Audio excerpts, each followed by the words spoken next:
Dear students, last lecture में हमने पढ़ा था कोऑर्डिनेशन कंपाउंड से रिलेटेड कुछ बेसिक जानकारी, और उन जानकारियों में हमने देखा था वर्नर्स की थ्योरी, जिसमें हमने देखा था कि किस तरह से वर्नर ने सबसे पहले उपसहसंयोजक यौगिकों को समझाने के लिए प्राथमिक एवं द्वितीयक संयोजकता को समझाया, और कई सारे एग्जाम्पल्स के थ्रू उन्होंने उपसहसंयोजक यौगिकों में बंध को समझाने की कोशिश की, परंतु किन्हीं कारणों से वो सिद्धांत सफल नहीं हो पाया। और उसके बाद अब जो हम सिद्धांत पढ़ते हैं कोऑर्डिनेशन कंपाउंड्स को समझाने के लिए, वो सिद्धांत इस तरह से हैं। देखें आप यहाँ पर, सबसे पहले हम बात कर रहे हैं वैलेंस बॉन्ड थ्योरी, संयोजकता बंध सिद्धांत।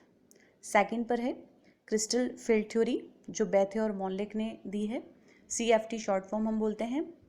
नेक्स्ट हम बात करते हैं लिगैंड फील्ड थ्योरी, और the last one is molecular orbital theory. हमारे अभी जो कोर्स में है, थर्ड ईयर के कोर्स में, वो है सिर्फ यहाँ पर VBT एंड CFT। तो सबसे पहले उपसहसंयोजक यौगिकों में बंध की प्रकृति, किस तरह से इन संकुल यौगिकों की संरचना होती है, ज्यामिति होती, क्या क्या इनकी प्रॉपर्टीज होगी, उन सब को समझाने के लिए लीनियस पॉलिक ने अपना एक सिद्धांत प्रतिपादित किया, जिसे उपसहसंयोजक यौगिकों का संयोजकता बंध सिद्धांत कहा जाता है।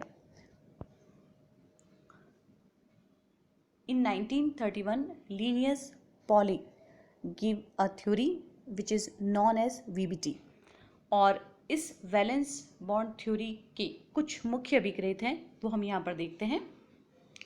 द सेंट्रल मेटल एटम और ion has the required number of vacant orbitals for accommodating the electrons donated by the ligands. The number of vacant orbitals is equal to the coordination number of the metal ion for a particular complex. और ये vacant orbital कौन कौन हो सकते हैं?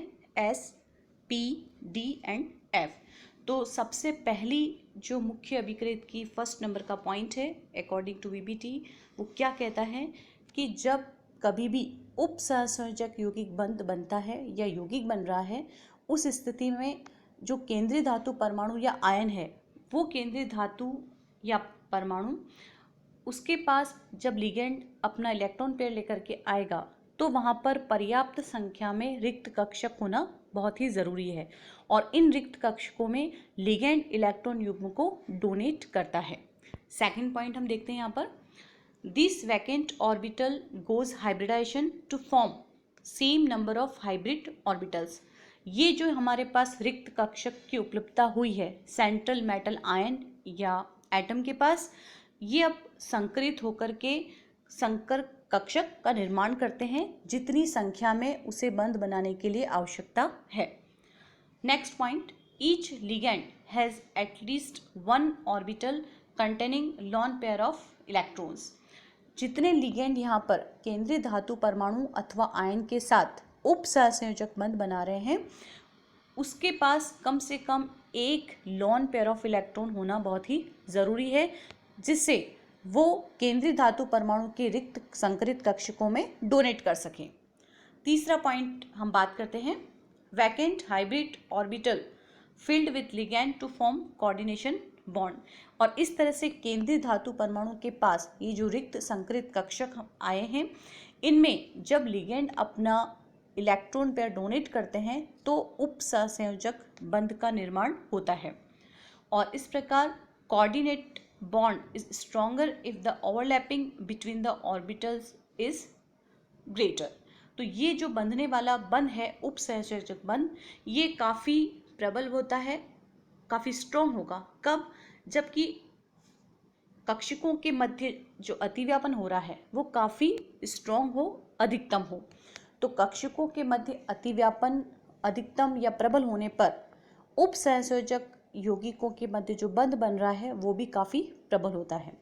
तो इस तरह से संयोजकता बंध सिद्धांत जो सबसे पहले दिया है लीनियस पॉलिंग ने, उपसहसंयोजक यौगिकों में बंध, उनकी ज्यामिति को समझाने के लिए, और उसके मुख्य अभिग्रहित हमने यहाँ पर शॉर्ट में देखें। अब यहाँ पर एक आपको नज़र आ रहा है कि किस तरह से हम नाम दे रहे हैं कॉम्प्लेक्स को, संकुल यौगिकों को। Inner orbital complex and outer orbital complex. तो ये क्या चीज़ है?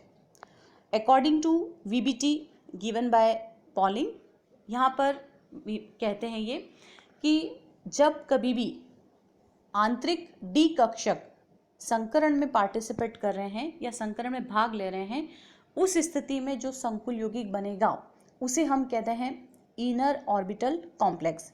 इसके विपरीत अगर यहाँ पर आउटर डी ऑर्बिटल काम में ले रहे हैं तो जो संकुल यौगिक बनेगा संकरण के कारण वो कहलाता है आउटर ऑर्बिटल कॉम्प्लेक्स। एग्जाम्पल यहाँ पर आपने समझाया है इस तरीके से एक जनरल फॉर्म में। देखें आप इसको, orbitals of metal, inner D orbital 3D के यहाँ पर देख रहे हैं हम 5 डी ऑर्बिटल्स प्रेजेंट है, और जब ये यहाँ पे यूज़ होगा हाइब्रिडाइजेशन में तो हम बनने वाले संकुल यौगिक को कहते हैं इनर ऑर्बिटल कॉम्प्लेक्स, और इसकी वजह से लो स्पिन और स्पिन पेयर्ड कॉम्प्लेक्स बनता है। इसी तरह से कंपैरिजन किया है आउटर डी ऑर्बिटल को, यदि बाह्य डी कक्षक काम में लिया जा रहा है, संकुल यौगिक में काम आ रहा है संकरण में, तो बनने वाला जो संकुल यौगिक होगा वो आउटर ऑर्बिटल कॉम्प्लेक्स कहलाता है। तो ये बात हुई अंतः कक्षक संकुल की और बाह्य कक्षक संकुल की, जिसकी परिभाषा या जिसकी संकल्पना वीबीटी में हमको देखने को मिलती है। अब सभी ने सेकेंड ईयर में पढ़ा है स्ट्रॉन्ग लिगेंड, हम बात कर रहे हैं वीक फील्ड लिगेंड की बात करते हैं।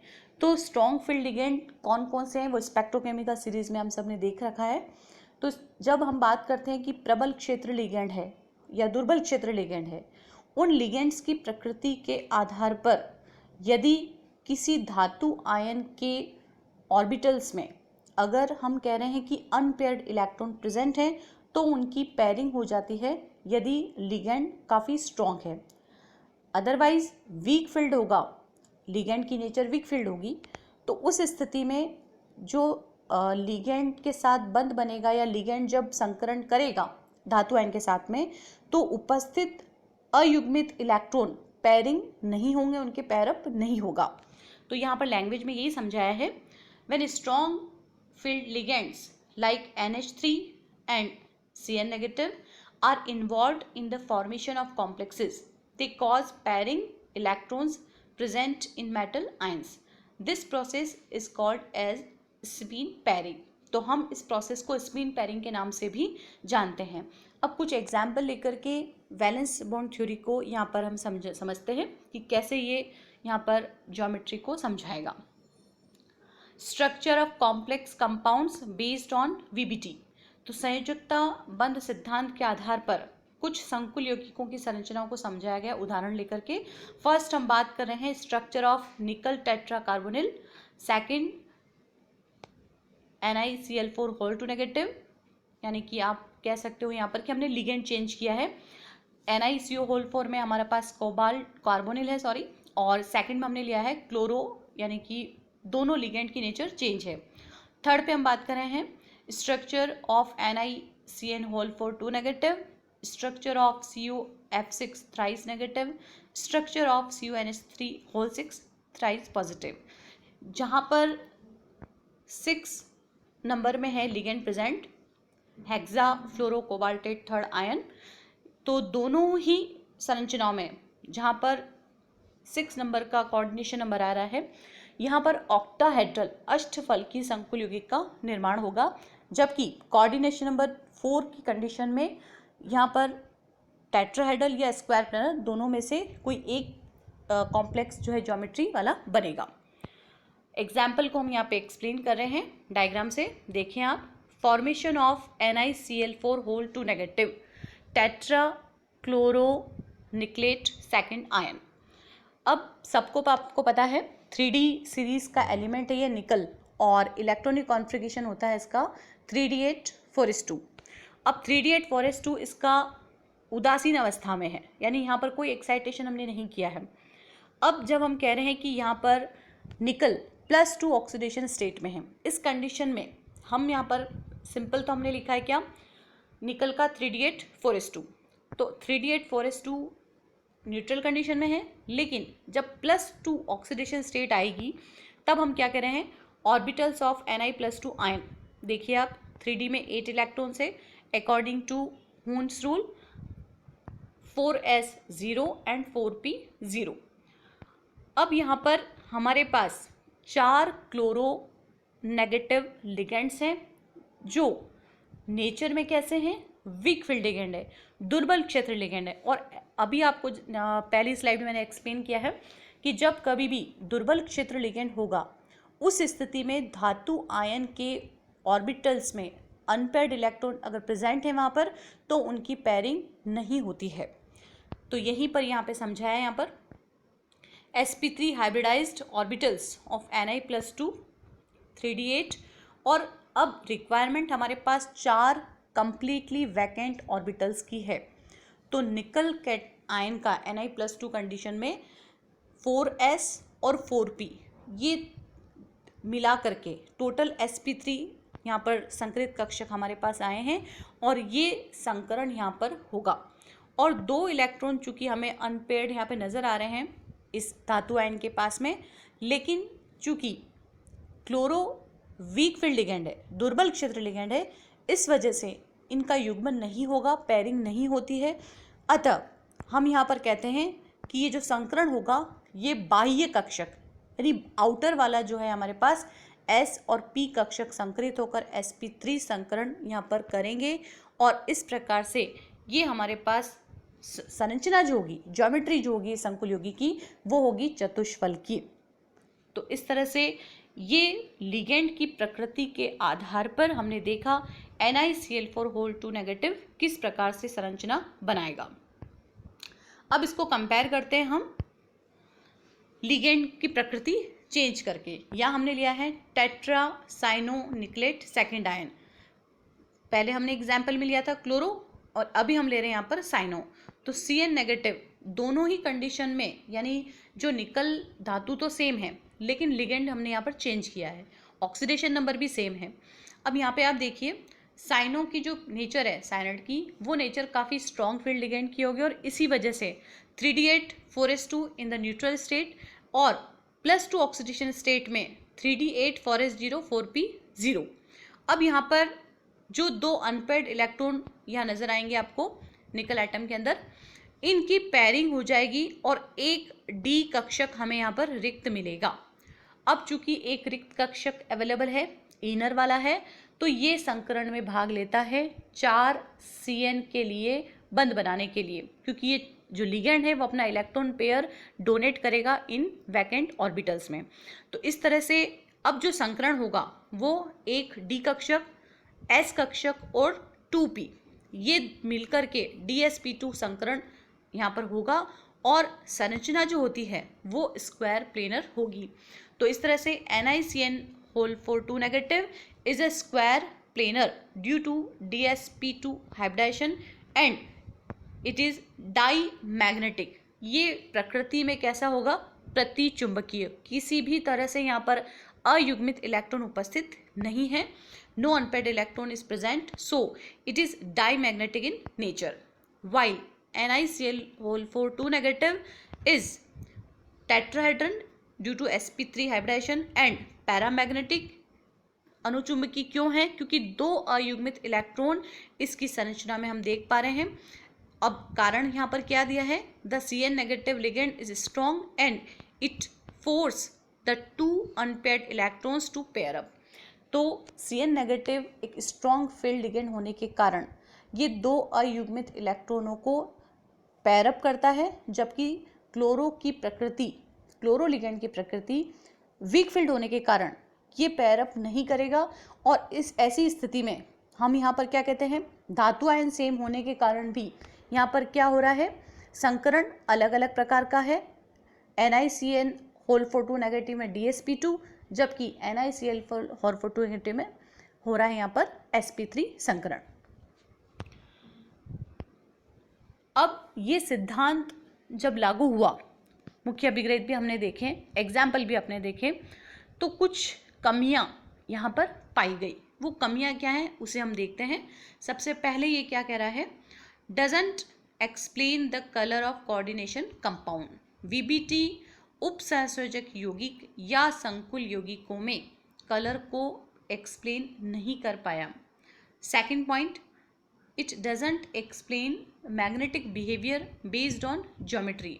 वीबीटी के आधार पर हम संकुल यौगिकों में जो चुंबकीय प्रवृत्ति पाई जाती है उसको नहीं समझा पाते हैं स्पष्ट रूप से। इसका कारण क्या है? वीबीटी में केवल इलेक्ट्रॉन्स की जो हम कहते हैं दो प्रकार की मूवमेंट करता है ये, एक तो इलेक्ट्रॉन अपने अक्ष पर मूव करता है, दूसरा कक्ष के चारों ओर।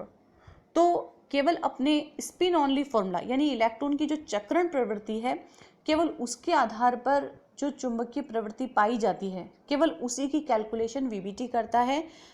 उसकी कक्षीय प्रवृत्ति के आधार पर भी यहाँ पर कुछ ना कुछ यहाँ पर चुंबकीय आघूर्ण जो प्रेजेंट होता है एक्सपेरिमेंट में आया है वो ये कैलकुलेट नहीं करता है और इसी वजह से ये सिद्धांत यहाँ पर फेल हुआ है। Third point, does not explain why some called inner and outer complex same metal ion in the same oxidation state. अब यहाँ पे अभी हमने एग्जाम्पल में देखा कि जब आंतरिक कक्षक काम में आ रहे हैं तो इनर ऑर्बिटल कॉम्प्लेक्स और बाह्य वाला कक्षक काम में आ रहा है तो आउटर ऑर्बिटल कॉम्प्लेक्स नाम दिया गया। तो ये सिद्धांत पूरी तरह से स्पष्ट नहीं करता है कि यदि एक ही धातु आयन है उसकी ऑक्सीकरण अवस्था भी समान है। ऐसी स्थिति में ऐसा क्यों है कि कुछ तो यहाँ पर इनर ऑर्बिटल कॉम्प्लेक्स बनेंगे और कुछ आउटर ऑर्बिटल कॉम्प्लेक्स बनेंगे। It fails to predict the exact geometry of the complexes with the coordination number 4। ऐसे संकुल यौगिक जिनका उपसंयोजन संख्या 4 है उनकी वास्तविक यानी एग्जैक्टली उनकी ज्योमेट्री क्या होगी उसको ये सेटिस्फाइड तरीके से नहीं समझा पाया है। एक एग्जाम्पल यहाँ पे देखिए आप, अकॉर्डिंग टू वीबीटी कॉपर का एग्जाम्पल यहाँ पर मेटल आयन CuNH3 होल 4 +2। यहाँ पर एमीन 4 हैं यानी 4 लिगेंड प्रेजेंट है तो कोऑर्डिनेशन नंबर इसका 4 है। अब वीबीटी तो इसको समझाती है कि ये इसकी संरचना चतुष्फल की है, लेकिन जब एक्सरे एनालिसिस किया गया इसी कॉम्प्लेक्स का तो ये पाया गया कि ये वास्तव में टेट्राहेड्रल यानी चतुष्फल की नहीं होकर के स्क्वायर प्लेनस की स्ट्रक्चर होती है। तो इस तरह से यहाँ पर सिद्धांत की एक तरह से कमी पाई गई है, ये सिद्धांत यहाँ पर फेल हुआ है। This theory doesn't distinguish weak field and strong field of ligand. जो लिगेंड को यहाँ पर डिवाइड किया गया है कि दुर्बल क्षेत्र लिगेंड है या प्रबल क्षेत्र लिगेंड है, तो किसी भी रूप से ये उसकी विभाजन को स्पष्टीकरण रूप से नहीं समझा पाया है। क्यों विभेद करते हैं हम? And the last one is it can not predict exactly the tetrahedral and square planar structure of 4 coordinate 4 उपसंयोजक संख्या वाले संकुल यौगिकों की संरचना कभी स्क्वायर प्लेनर होगी या चतुष्फल की होगी, इसको बिल्कुल एक अच्छे से ये वीबीटी नहीं समझा पाया है। तो आज उपसंयोजक यौगिकों में बंध, उनकी ज्यामिति, संरचना किस प्रकार से पाई जाती है उसको लिनियस पॉलिंग ने जो सिद्धांत दिया है संयोजकता बंध सिद्धांत वीबीटी, उसको हमने देखा, एग्जाम्पल्स हमने देखे। अगर इसमें कहीं कोई समझ में नहीं आया है टॉपिक तो आप पूछ सकते हो। Okay, thank you.